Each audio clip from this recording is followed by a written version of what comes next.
समारोपितवामभागं पाणौ महासायकचारुचापं नमामि रामं रघुवंशनाथम् अतुलितबलधामं हेमशैलाभदेहं दनुजवनकृशानुं ज्ञानिनामग्रगण्यं सकलगुणनिधानं वानराणामधीशं रघुपतिप्रियभक्तं वातजातं नमामि।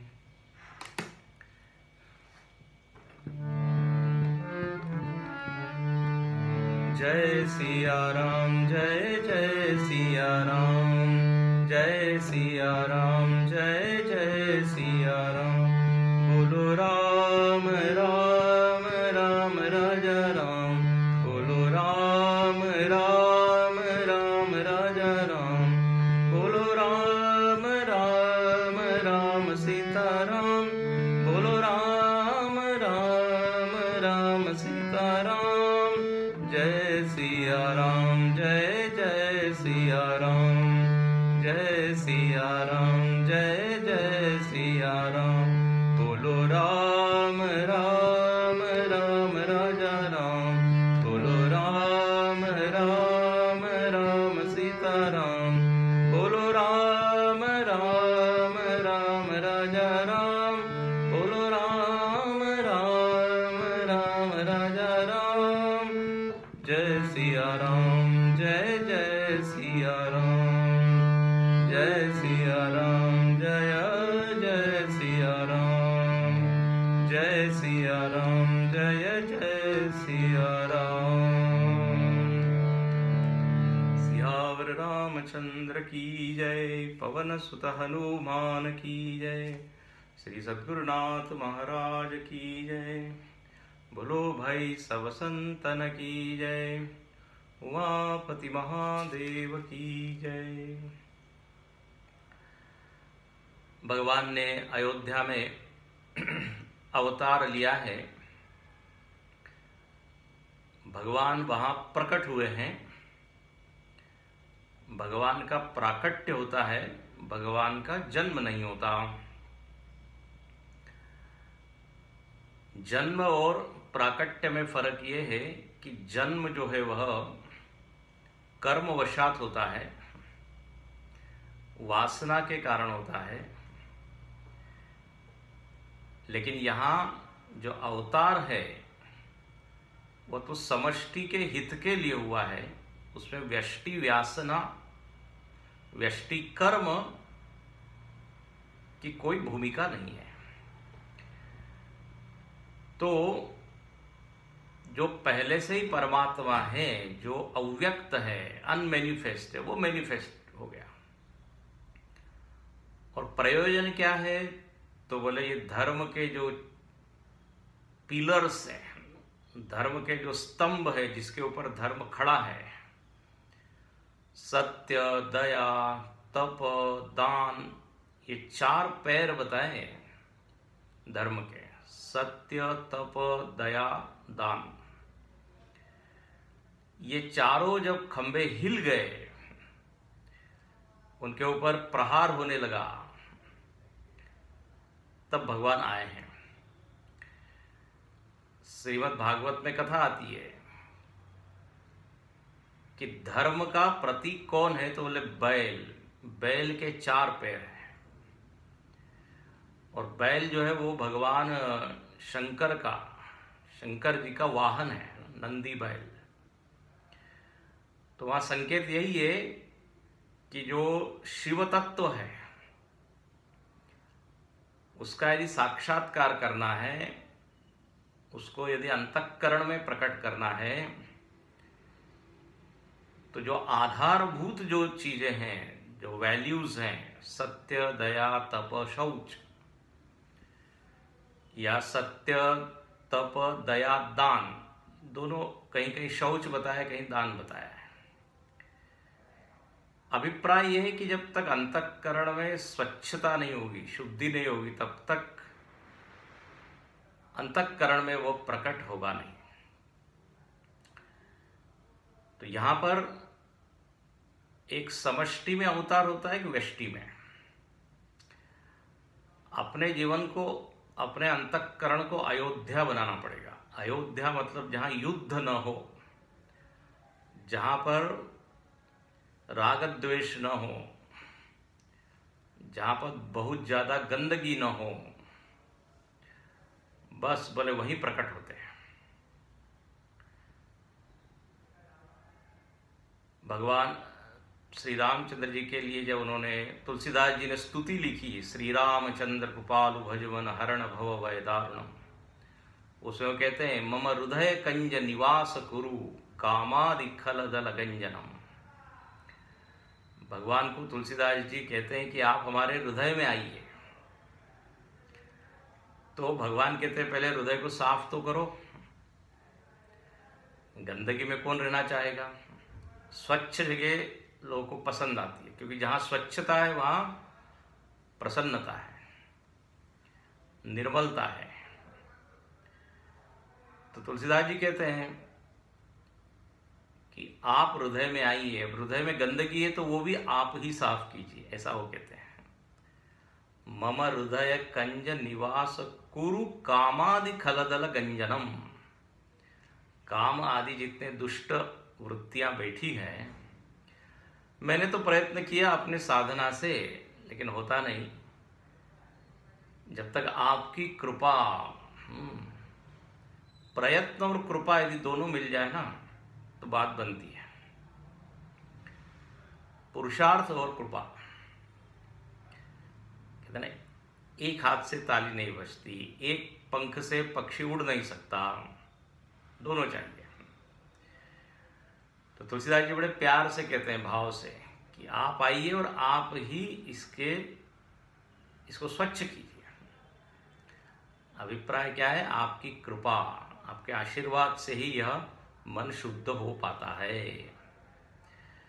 तो जब मन शुद्ध हो गया तो राम जी का तो साक्षात्कार हो ही जाएगा। राम मतलब अभी आगे हम पढ़ेंगे, आनंद ही राम है। तो व्यष्टि जीवन में भगवान को लाना है तो अंतःकरण को स्वच्छ करना पड़ेगा। और समष्टि में तो वो भगवान अपने इच्छा से आते हैं। निज इच्छा निर्मित तनु माया गुण गोपाल। जब वो देखते हैं कि अब ये संतुलन नहीं रहेगा तो फिर आते हैं। उस पर अपना वश नहीं है।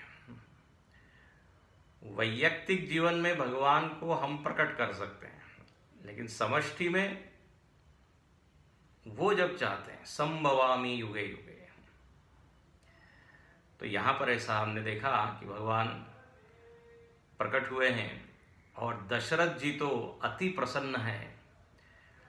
दशरथ जी कहते हैं कि ऐसा लग रहा है मानो कि ब्रह्मानंद का ही साक्षात्कार हो रहा है। और कहते हैं वहां पर ये होने लगे, भगवान के संस्कार होने लगे। ये वर्णन आता है 193 में, 193 दोहा।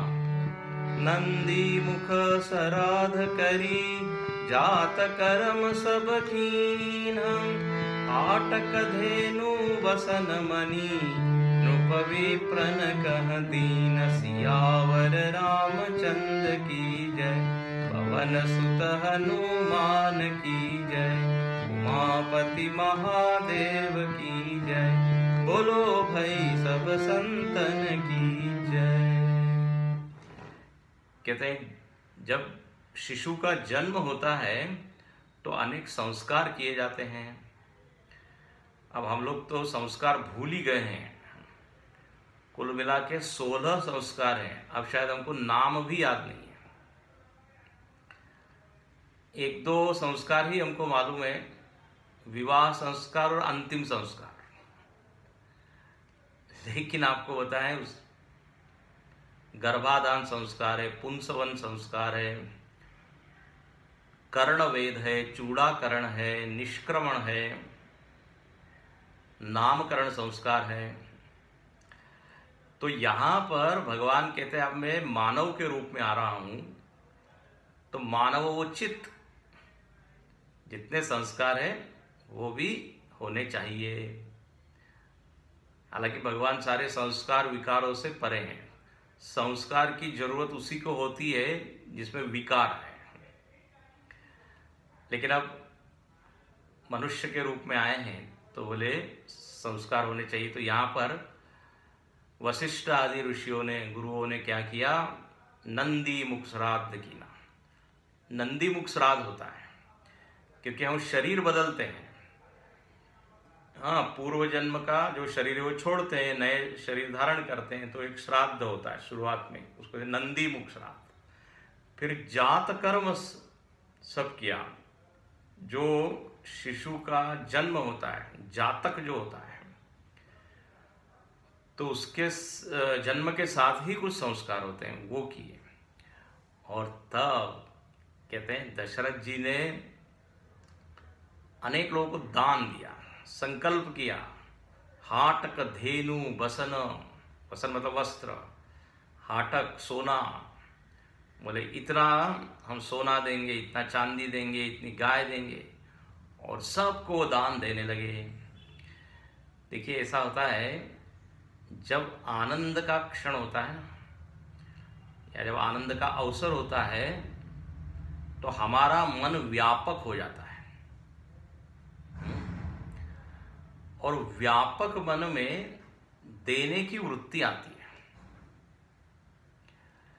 जिसका मन संकुचित है, मलिन है, उसके जीवन में उदारता आ नहीं सकती। तो आनंद से व्यापकता, व्यापक मन में उदारता, ऐसा क्रम है। इसलिए हम लोग भी देखते हैं ना, जब कोई आनंद का दिन होता है, आनंद का अवसर होता है, उस दिन हम कहते हैं हाँ ठीक है, ले जाइए ले जाइए, आज खुशी का दिन है। तो यहां पर दान का संकल्प किया और दान करने लगे। दान के ऊपर और हम आगे चर्चा करेंगे। दुनिया से हम इतना लेते हैं तो हमको देना चाहिए नहीं तो हम ऋणी हो जाते हैं। पितृ ऋण, ऋषि ऋण, ये सब ऋण बताए गए। तो ऋण से मुक्ति के लिए देना चाहिए दान। दीयते नुपकारिणे, गीता में भगवान ने कहा यज्ञ, दान, तप ये तो करना ही चाहिए। 17वें अध्याय में, 18वें अध्याय में भगवान ने बोला है। अब कहते हैं भगवान के इस जन्मोत्सव में दान करने लगे दशरथ जी, और पूरे अयोध्या के लोग, सब लोगों ने अपने घर को सजाया है। ध्वज पताक तोरण पूरे छावा, घर घर में ध्वज पताका, मानो कि उन्हीं के घर में जन्म हुआ है। देखो कैसी बात है, दशरथ जी के यहाँ जन्म हुआ, लेकिन अयोध्या के सारे लोगों को लग रहा है कि हमारे घर पे ही पुत्र का जन्म हुआ।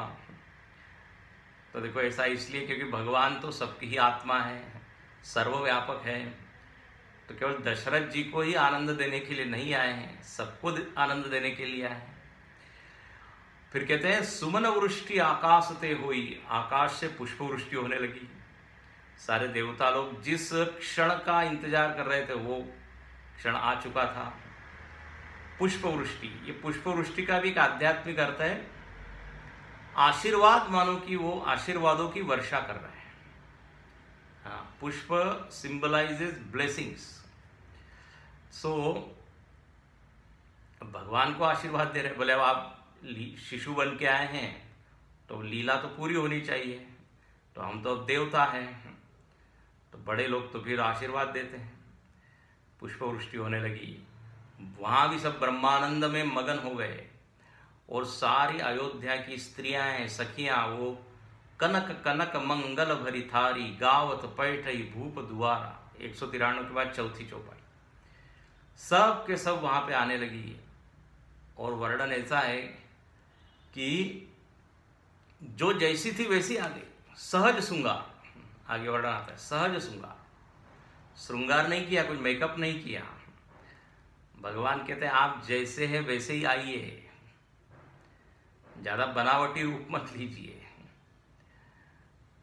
सहज श्रृंगार किए उठी दे, यहां तीसरी चौपाई है, वृंद वृंद मिली चली लोग आई। जब भगवान कृष्ण ने बांसुरी बजाई है, हाँ, यमुना के किनारे, भागवत में वर्णन आता है। तो सारी गोपियां भी ऐसे ही, जो जैसी थी वैसी भागी। किसी ने एक आंख में काजल लगाया था तो एक आंख में काजल लगाते हुए चली, एक हाथ में चूड़ी पहनी थी वैसी भागी। भगवान कहते हैं आप कितना भी मेकअप कर ले, मैं तो जानता हूं ना आप कैसे हैं, अंतर्यामी है। मोहि कपट छल छिद्र न भावा, ये भी एक तरह का कपट है, मीठा कपट। तो सहज श्रृंगार, जैसे है वैसे आई। अब कहते हैं सारा आनंद का वातावरण है अयोध्या में। और हुआ क्या, इतना वहां पे गुलाल और धूप, अगर धूप बहु जनु अंधियारी, उड़ी अबीर मनु अरुणारी। ये 194 के बाद 5वीं चौपाई है। इतना गुलाल, इतना अबीर, ये सब उड़ाया है कि अंधेरा सा छाने लगा। ऐसा लगता है मानो कि संध्या हो गई। बताइए, दिन के समय में लग रहा है कि संध्या हो गई। यहां पे एक कविता भी बताइए, एक उपमा दिए।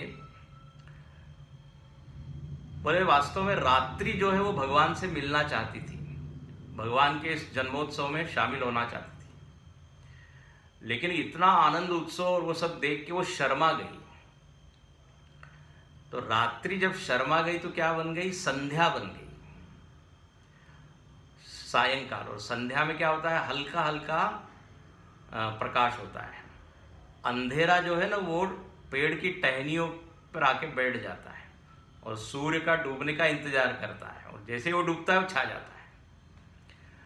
तो देखो क्या उपमा है, रात मिलने के आई है, लेकिन वो शर्मा के क्या हो गई, वो बन गई इवनिंग, संध्या।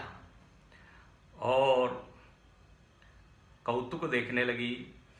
देखो भगवान राम जो है दिन में आए और भगवान कृष्ण रात में आए। क्यों? क्योंकि राम जी का जो वंश है सूर्य वंश है। तो सूर्य तो दिन में ही होता है, तो बोले हम दिन में आएंगे। तो चंद्रमा जो है नाराज हो गया। चंद्र ने कहा कि आपने सूर्य को तो खुश किया। भगवान ने कहा रिजर्व रखा है अगले जन्म में। तो कृष्ण जन्म में भगवान चंद्र वंश में आए और रात में आए। भगवान देखो समोहम सर्वभूतेषु, सम है सबके, पक्षपात नहीं करते हैं। तो यहां पे ऐसा एक उपमा दी गई, एक रात्रि मिलने आई लेकिन अंधकार वहां लग रहा है, ऐसा लग रहा है सायंकाल हो गया है। तो बोले शर्मा गई है ना वो, इसलिए सायंकाल है। अच्छा, और सूर्य तो कहते हैं वहां 1 महीने तक खड़ा हुआ है। अब ये अतिशयोक्ति अलंकार है, ये आप देखिए 195, बड़ा सुंदर है। मास दिवस कर दिवस भाव, मर मन जानई कोई, रथ समेत रवि था केहू, निशा कवन विधि होई। कहते हैं सब लोगों को ऐसा लग रहा है मानो कि दिन डूबा ही नहीं, सूर्य डूबा ही नहीं, महीने भर का दिन हो गया। मतलब सूर्य इतना भगवान के दर्शन में आकर्षित, मोहित हो गया, बोले अब हम डूबेंगे ही नहीं, यहीं खड़े रहेंगे। 1 महीने का दिन हो गया। मास दिवस कर दिवस भा, मरम न जाने कोई। किसको इसका रहस्य मालूम नहीं पड़ा। देखो इसका भाव ऐसा है, जब खुशी के दिन होते हैं, खुशी का अवसर होता है, तो समय कहाँ बीत गया या बीत जाता है मालूम ही नहीं पड़ता। सो 1 महीने का समय लग रहा है 1 दिन। टाइम फ्लाइज कहते हैं। तो दिन रात भूल गए लोगों को लग रहा है अभी सूर्य डूबा ही नहीं, सूर्य वहीं खड़ा है। इस तरह यहां पर बहुत सुंदर सुंदर वर्णन है। और अब यहां आगे बताते हैं कि थोड़े थोड़े दिन बीत रहे हैं और भगवान शंकर, अब बहुत ही एक सुंदर आपको कथा सुनाता हूँ। यहाँ पर सुनिए, 195 के बाद एक बहुत सुंदर प्रसंग है।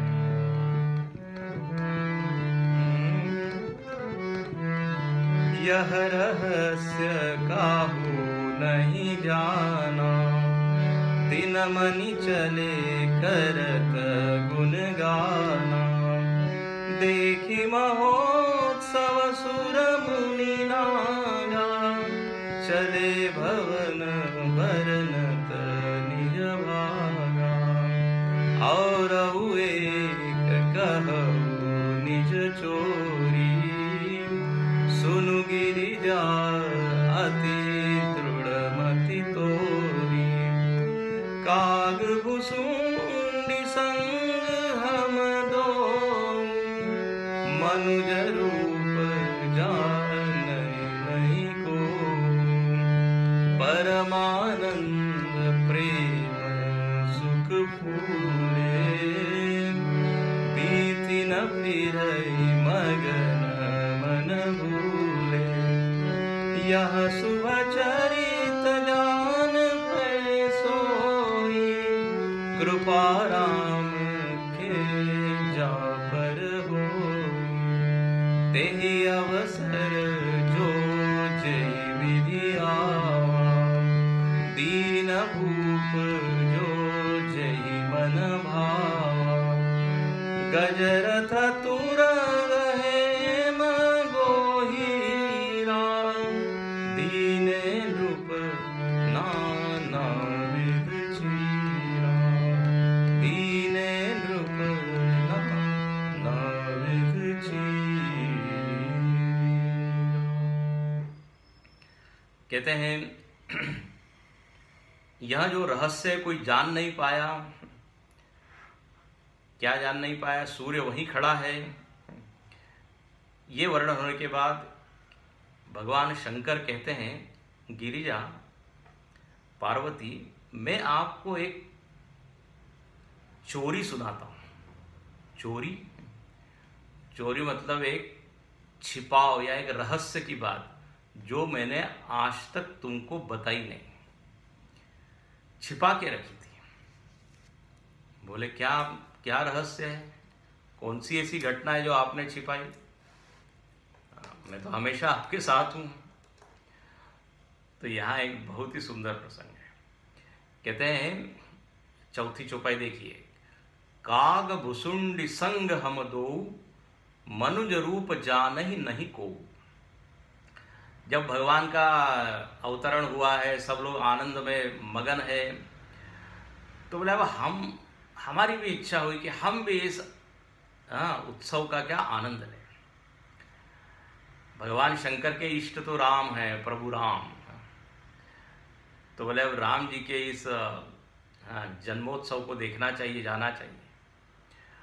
और ऐसे ही एक भक्त है जिनका नाम है काग भुसुंडी। इनकी कथा उत्तरकांड में आती है। ये काग भुसुंडी जी कौवे के शरीर में रहते हैं, लेकिन है परम भक्त। और इनके इष्ट जो है ना, वो बाल राम है। इनको छोटे राम जी पसंद है। 5 साल तक वो अयोध्या में ही रहते हैं। जैसे ही भगवान अपना छठा बर्थडे मनाते हैं, उड़ के चले जाते हैं। बोले अब ठीक है। तो छोटे राम जो है वो इनके इष्ट है। मजा आता है उनके साथ खेलने में। तो भगवान शंकर और काग भुसुंडी दोनों अयोध्या में जाते हैं। तो ये कथा सुनाते हैं। कौन? शिवजी पार्वती जी को। बोले आज तक हमने बताया नहीं आपको, हम दोनों भी गए थे वहां अयोध्या में। तो पार्वती जी ने कहा, तब तो आप लोगों को पहचान लिया होगा लोगों ने। बोले नहीं नहीं, मनुज रूप जान ही नहीं को, हम मानव रूप में गए। अच्छा, बोले कौन सा रूप लिया, क्या किया आपने? तो कहते हैं, भगवान कहते हैं, हम क्या बन गए? जादूगर। हाँ, जादूगर। और जादूगर के साथ एक जमूरा होता है, एक उसका चेला होता है। तो काकभूषुंडी जी जो है वो क्या बन गए, हमारे शिष्य बने। और अब कथा सुनाते हैं। तो ये दोनों लोग गए हैं अयोध्या में, जादूगर, क्योंकि शिवजी के पास, जादूगर के पास जो सामान होता है वो आधा सामान तो है ही, डमरू इत्यादि है, तो कोई ज़्यादा कठिनाई हुई नहीं जादूगर बनने में। और दक्षिणामूर्ति स्तोत्र में भगवान शंकर का नाम ही दिया, मायावी, मायावी व विजृंभयत्यपि महायोगी वय स्वेच्छया। हम लोग दक्षिणामूर्ति स्तोत्र भी हर शुक्रवार को देख रहे हैं, उसमें भी कहा है कि ये मायावी है। तो जादूगर के रूप में गए। और इन्होंने क्या सोचा, बोले जादू का खेल बताएंगे। तो कौशल्या जो है अपने बालक को बाहर झरोखे से दिखाई कि देखो देखो देखो कैसे जादू बताने वाला आया है। बस झरोखे से जब कौशल्या माता राम जी को दिखाएगी तो हम राम जी का दर्शन कर लेंगे। तो प्रयोजन क्या है, राम दर्शन। तो ये दोनों चले हैं। और कहते हैं ये काकभूषुंडी जी जो है गाना गा रहे हैं। काकभूषुंडी जी ने कहा हम गाएंगे। भगवान शंकर बोले कौवा और गाना, बोले आप ऐसा ऐसा मत समझिए, बढ़िया से गाएंगे। और कहते हैं शिव जी ने डमरू बजाया, डम डम डम डम डम। अयोध्या में उस भवन के पीछे एक मैदान था, वहां ये लोग पहुंच गए जादूगर का वेश लेके, डम डम डमरू बजाया।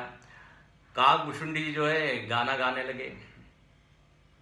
कौन सा गाना गाया होगा, भोले बाबा को अनाड़ी मत समझो, हम लोग गाते हैं ना बालिया, मेरे भोले बाबा के सिर में है गंगा, गंगा देख के फव्वारा मत समझो, भोले बाबा को अनाड़ी मत समझो, मेरे भोले बाबा के गले में है सांप, और सांप देख के सपेरा मत समझो। ऐसा कुछ गाने लगे। अब कहते हैं जब ये डमरू की आवाज सुनी है भगवान राम जी ने, बोले अच्छा ये बाबा जी आ गए हैं। जोर से रोने लगे, पालने में पड़े थे, जोर से रोने लगे। कौशल्या माता कहने लगी जरा देखो तो ये कौन बाहर शोर कर रहा है, भगाओ इनको यहां से, हमारे बच्चे को जो है सोने नहीं दे रहे। कोई है यहाँ पे चौकीदार, वॉचमैन, जाओ जरा इनको दूर करो। वो जो चौकीदार लोग आए, चलो चलो जाओ यहाँ से, ये राजमहल है, यहाँ बच्चे का जन्म हुआ है और आप जो है डिस्टर्ब कर रहे हो। शिव जी ने काकभूषुंडी जी के को देखा, बोले हो गया, खेल दिखाने आए थे, हमारा ही खेल खत्म हो गया। अब कहते हैं ये लोग दोनों कहाँ गए, बोले एक दिन और ट्राई करेंगे, एक दिन और प्रयत्न करते हैं। सरयू के किनारे चले गए शिव जी और काकभूषुंडी जी, रात भर राम राम करते रहे। वैसे ही उनको तो आदत ही है राम जप की, रात भर राम राम किया।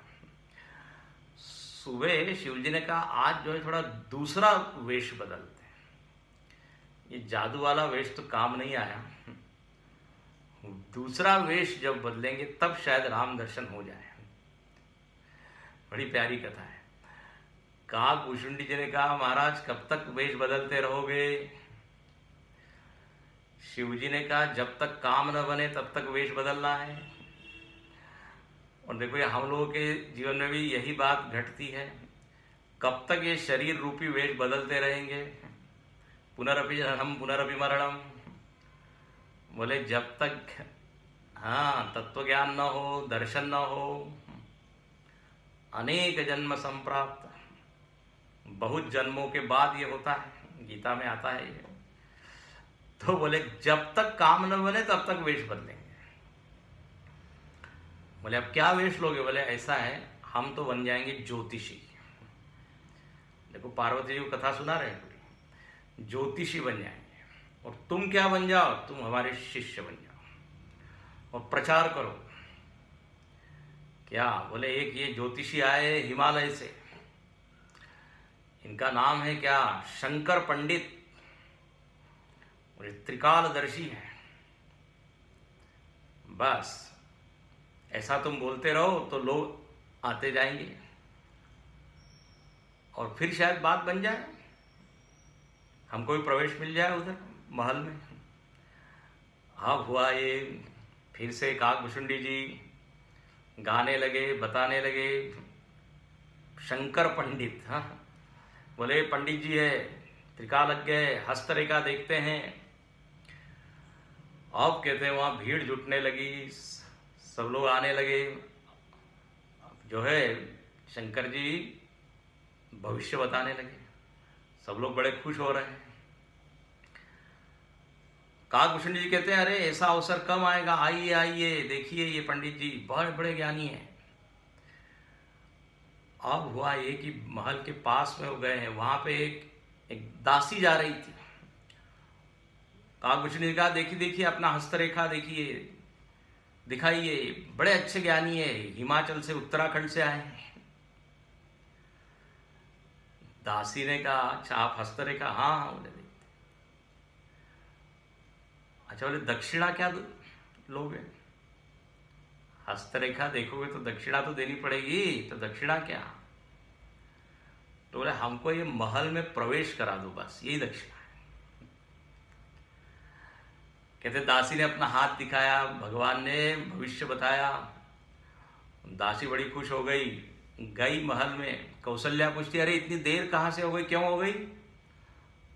बोले माताजी एक बहुत बड़ा पंडित आया है। क्या नाम है? बोले उसका नाम शंकर पंडित है। कहाँ से आया है? हिमालय से आया है। बोले आयु कितनी है? बोले बूढ़ा है, थोड़ा ओल्ड है। वृद्ध व्यक्तियों के पास क्या होता है, अनुभव होता है, प्रामाणिक होते हैं ज्यादा। कौशल्या ने कहा अच्छा तो हमारे बच्चे का भी भविष्य तो अब जानना ही चाहिए।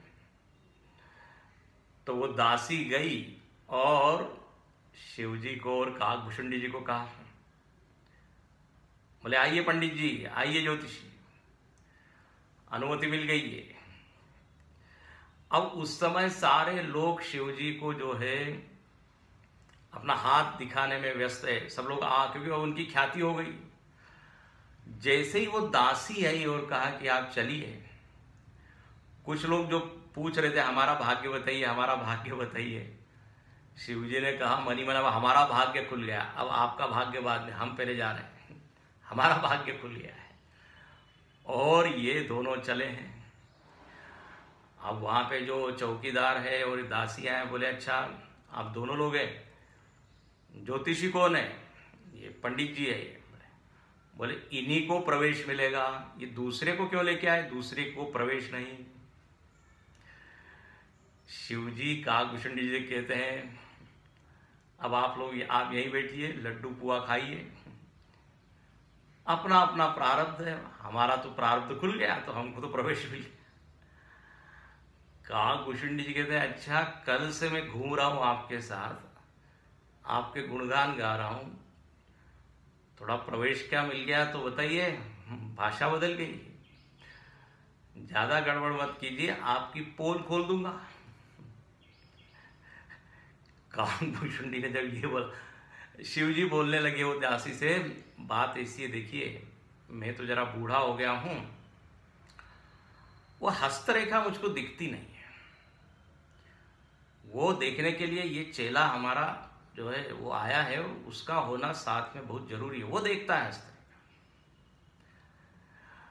तो वो दासी कहने लगी फिर इसी को एंट्री देते हैं, आप यहीं बैठिए। अब काकभूषुंडी जी कहते हैं हाँ अपना अपना प्रारब्ध है। शिवजी मुस्कुराते हैं, कहते हैं अच्छा हमारा दाव हमारे ऊपर चला रहे हो।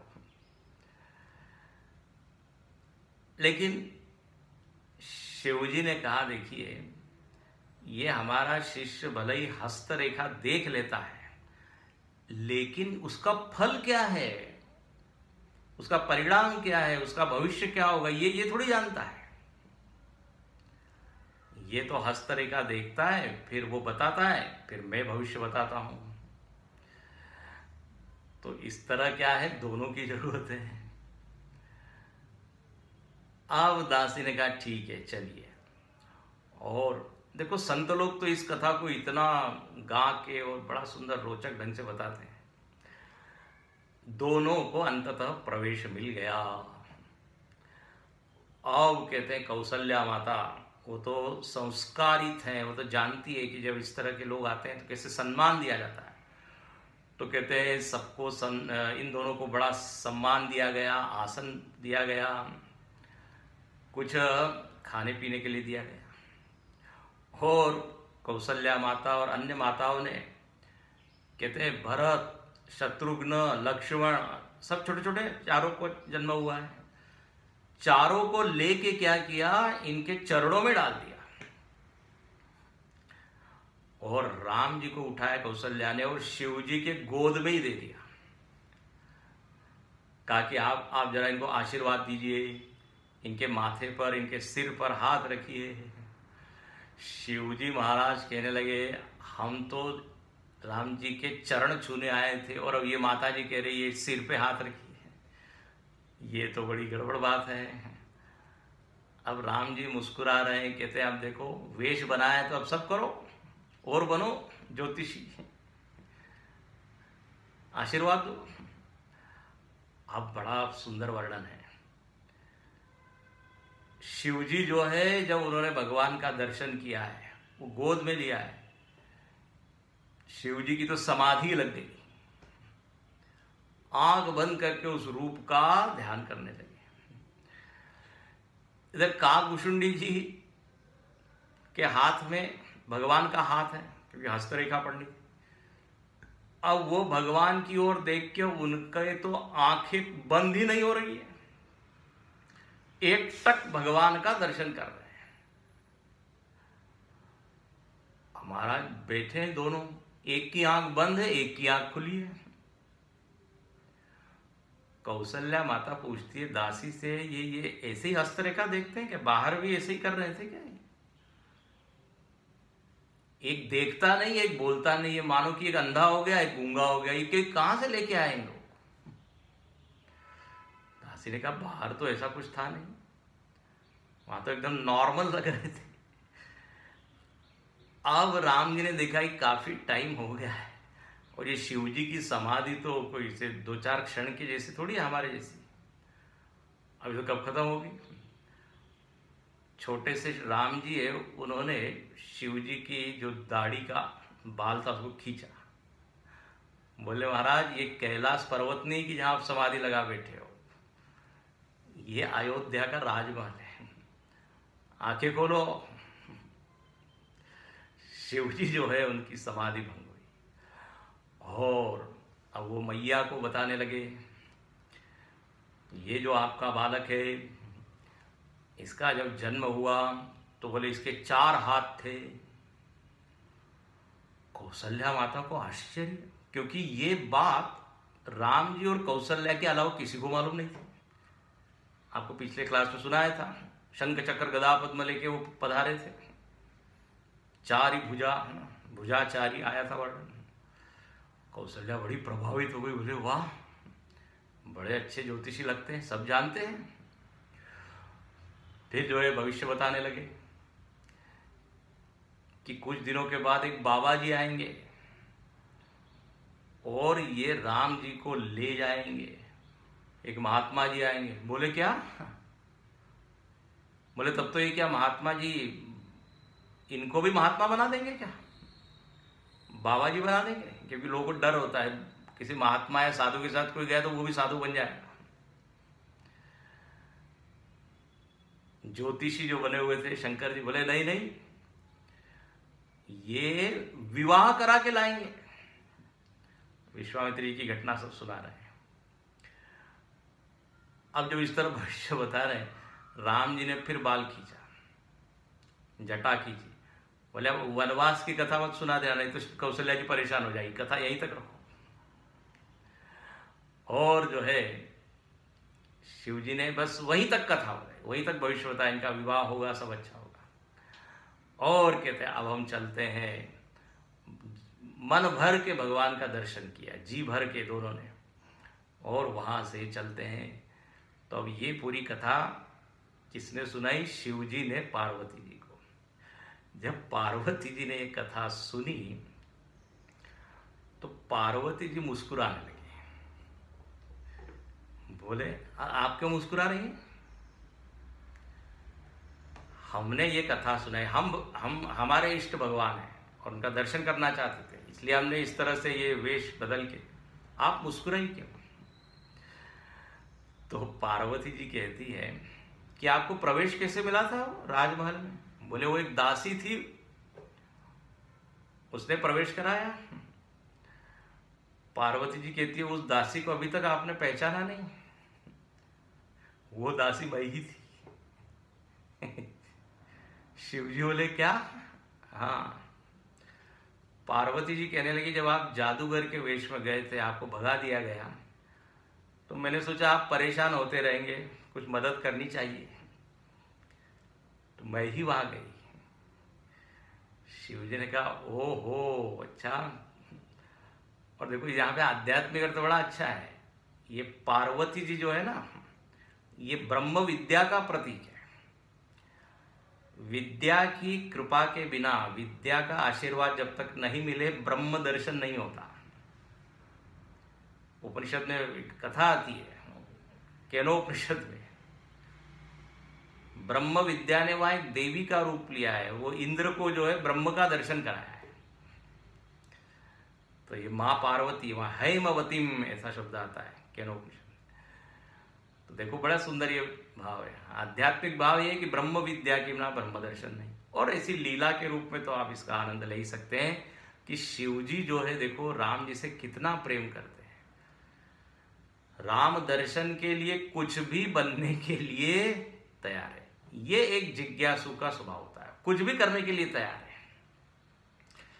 जिज्ञासु उसको कहते हैं जिसकी जिज्ञासा क्या हो जाए, असह्य हो जाए। बोले जब तक दर्शन नहीं, जब तक साक्षात्कार नहीं, हम अपने घर में नहीं बैठेंगे। अब बताइए कैलाश से चल के कहाँ गए? अयोध्या में।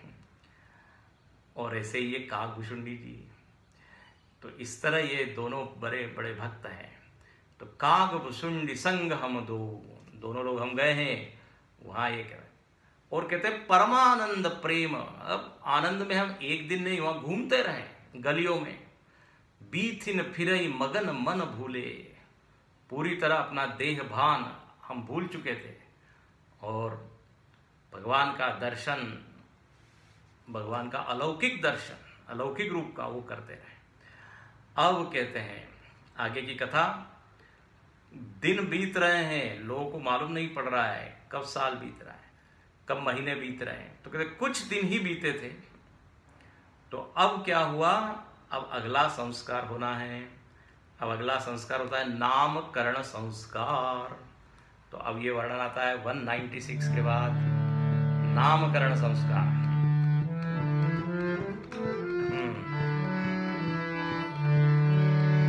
कछुक दिवस बीते एहि भांति, जात न जानिय दिन रुराती, नामकरण करवसरु जानी, भूप बोली पठये मुनि ज्ञानी, करि पूजा भूपति अस भाषा, धरिय नाम जो मुनि गुनि राखा, इनके नाम अनेक अनुपा, मैं नृप कहब स्वमति अनुरूपा, जो आनंद सिंधु सुख राशि, सी करते त्रैलोक सुपासी, सो सुख धाम राम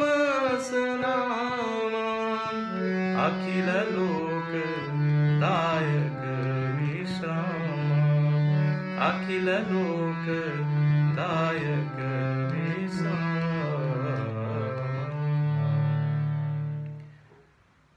कहते हैं कुछ कछुक दिवस बीते यही भांति, जात न जानिय दिन अरु राती। दिन और रात कब खत्म हो रहे समझ में नहीं आता। देखो जो दुख का क्षण होता है, एक एक क्षण एक एक युग की तरह लगता है।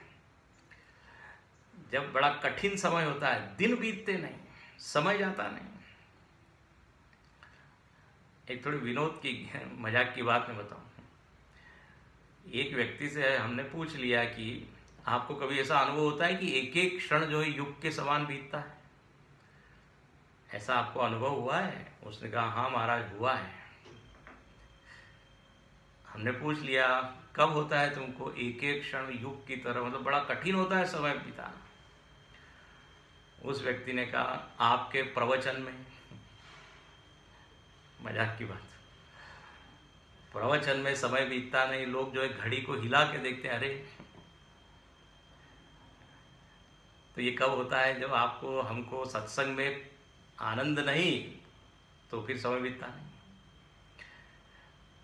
नहीं तो अरे 1 घंटा हो गया, 1.5 घंटा हो गया, मालूम ही नहीं पड़ा। 3-3 घंटे लोग कथा सुन लेते, उसमें मन रम जाता है। तो लेकिन अब जिसको बिल्कुल रुचि नहीं है उसको आप पकड़ के लेके आ गए तो फिर युग के समान। तो यहां पर कहते हैं यहाँ तो आनंद ही आनंद है। अब नामकरण संस्कार हुआ है। अब देखो जब रूप आता है ना, तो रूप बिना नाम के यदि होगा तो पहचान नहीं होगी। ध्यान से सुनना। बच्चे का जन्म हुआ है, उसका नाम ही नहीं है तो पहचान कैसे होगी? नाम का लक्षण क्या है? तो बोले व्यावर्तकत्वम नामत्वम। व्यावर्तकत्वम नामत्वम ऐसा कहा है। व्यावर्तन जो करता है उसको कहते हैं नाम। व्यावर्तन मतलब एक वस्तु से दूसरी वस्तु को वो अलग करता है, उसको कहते हैं नाम। जैसे कमरे में बहुत सारी चीजें पड़ी हुई है, टेबल है, कुर्सी है, मोबाइल है, पुस्तक है, और आपने किसी से कहा जरा जाइए कमरे में और पुस्तक लेके आइए।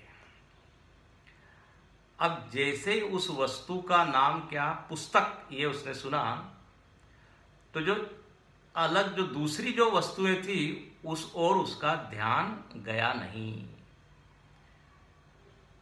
टेबल, कुर्सी, टीवी, फ्रिज, और किसी का भी उसको ध्यान नहीं गया। सीधे किधर गया? उस वस्तु की ओर जिसका नाम था पुस्तक। यदि ये पुस्तक नाम नहीं होता तो कैसे संकेत किया जाता? बोले जाओ और लेके आओ। क्या लेके आओ? तो उसका काफी वर्णन करना पड़ता उसको कि एक ऐसी चीज है, उसमें पन्ने हैं, उसमें कुछ लिखा हुआ है, वो इतना आकार है। नाम नहीं होता तो बहुत ज्यादा वर्णन करके हमको वस्तु की पहचान करानी पड़ती है। लेकिन नाम हो तो अन्य चीजें हटके सीधे उस वस्तु पे ध्यान जाता है। टेबल लेके आओ, टेबल एक नाम है उस वस्तु का। इसलिए जब घर में बच्चे का जन्म होता है तो नामकरण रखना। जब तक नामकरण नहीं होता लोग चाहे जिस नाम से उसको पुकारते हैं, सब लोग अपना अलग नाम देते हैं, नाम तो चाहिए। तो अब यहां नाम, अच्छा कौन सा नाम दिया? तो बहुत प्यारे प्यारे नाम ये चारों बच्चों के दिए। देखो आजकल जो है नाम विचित्र देते हैं, कुछ भी फ्रेंच नाम और रशियन नाम और कौन कौन से, या फिर वो गूगल पे सर्च करते हैं ओ से कौन से नाम है तो देखते हैं, फिर उसमें से जो बिल्कुल एकदम विचित्र अलग, लोग कहते हैं Swami ji we want some different name, different. ये केशव, माधव, गोविंद, गोपाल, ये तो बहुत हो गए। गंगा, यमुना, सरस्वती, कुछ विचित्र कुछ नाम होते, इरेना या क्या क्या मालूम नहीं कैसे कैसे। पर ये क्या है? बोले वो किसी फूल का नाम है। प्राचीन काल में लोगों की समझ ऐसी थी कि ऐसा नाम हम दे ताकि उससे भगवान का स्मरण हो। हाँ, विष्णु सहस्त्रनाम में इतने बढ़िया बढ़िया नाम है। खैर, तो यहां पे अब नामकरण की विधि हो रही है। तो कहते करी पूजा भूपति अस भाषा, धैर्य नाम जो मुनि गुण राखा। वशिष्ठ जी को बुलाया गया है, कहा कि अब इनके आप नाम रखिए। वशिष्ठ जी कहने लगे महाराज इनके तो बहुत सारे नाम है। अभी मैंने कहा विष्णु सहस्त्र नाम, सारे नाम इन्हीं के हैं, इनके नाम अनेक अनुपा। लेकिन फिर भी मैं अपने अनुसार, अपनी मति के अनुसार इन चारों के नाम रखूंगा। हाँ, अब यहाँ पे वो संस्कार हुआ है, लेकिन दशरथ जी ने कहा अगले बुधवार को रखिए। देखो अपना समय होने जा रहा है। हाँ, अब जो है राम, लक्ष्मण, भरत, शत्रुघ्न, ये 4 नाम दिए हैं और इन नाम के अर्थ भी यहाँ पे बताए गए। बहुत ये प्यारा प्रसंग है। बोले जो सबसे बड़ा बच्चा है, इसका नाम क्या मैं रखता हूं? राम। राम शब्द का अर्थ क्या है? तो इसके लिए तब काफी समय चाहिए। अगले बुधवार को हम देखेंगे। जो आनंद सिंधु सुख राशि, सीकरते त्रैलोक सुपासी, सो सुख धाम राम असनामा, अखिल लोक दायक विश्रामा। बोले इनका नाम होता है राम। और राम का अर्थ क्या होता है? बोले जो आनंद का समुद्र है उसी को कहते हैं राम। जो सुख का धाम है उसको कहते हैं राम। जिसमें सब लोग रमते हैं उसको कहते हैं राम। देखो हम सब लोग आनंद में ही रमते हैं, सुख में ही रमते हैं, दुख में कोई रमता नहीं है। दुख से सब भागते हैं। तो ये बहुत सुंदर ये प्रसंग है। ये जरा व्याख्या मांगता है, इसमें बड़ा आध्यात्मिक अर्थ छिपा हुआ है। जो आनंद तत्व है ना, अब इतना कह के मैं पूरा करता हूं। आनंद तत्व ही राम है। और आप सब लोग वेदांत तो पढ़े हुए हैं। ब्रह्म का ही लक्षण है आनंद, है ना, सच्चित आनंद। याद रखना, आनंद जो है किसी क्रिया का परिणाम नहीं है। आनंद कोई गुण भी नहीं है। आनंद सीधे सीधे चैतन्य का ही नाम है, तत्व का ही नाम है। और भाग्य की बात ऐसी है कि ये आनंद रूपी राम अपने अंतःकरण में भी विराजमान है। राम जी केवल बाहर की अयोध्या में नहीं, तो अंतःकरण रूपी अयोध्या में भी ये आनंद तत्व है। तो ऐसा आनंद तत्व वही आज बाहर राम के रूप में। अगले क्लास में हम इसको और विस्तार से जरा बताएंगे क्या यहाँ पे भाव है। आज हम यही रुकते हैं। श्रीमन्नारायण नारायण नारायण, श्रीमन्नारायण नारायण नारायण, लक्ष्मी नारायण नारायण नारायण, लक्ष्मी नारायण नारायण नारायण, भजमन्नारायण नारायण नारायण, श्रीमन्नारायण नारायण नारायण, बद्री नारायण नारायण नारायण, श्रीमन्नारायण नारायण नारायण, श्रीमन्नारायण नारायण नारायण, लक्ष्मी नारायण नारायण नारायण, भजमन्नारायण नारायण नारायण, भजमन्नारायण नारायण नारायण। श्री लक्ष्मी नारायण भगवान की जय। ओम पूर्णमदः पूर्णमिदं पूर्णात् पूर्णमुदच्यते, पूर्णस्य पूर्णमादाय पूर्णमेवावशिष्यते। ओम शांति शांति शांति। हरि ओम। श्री गुरुभ्यो नमः। हरि ओम।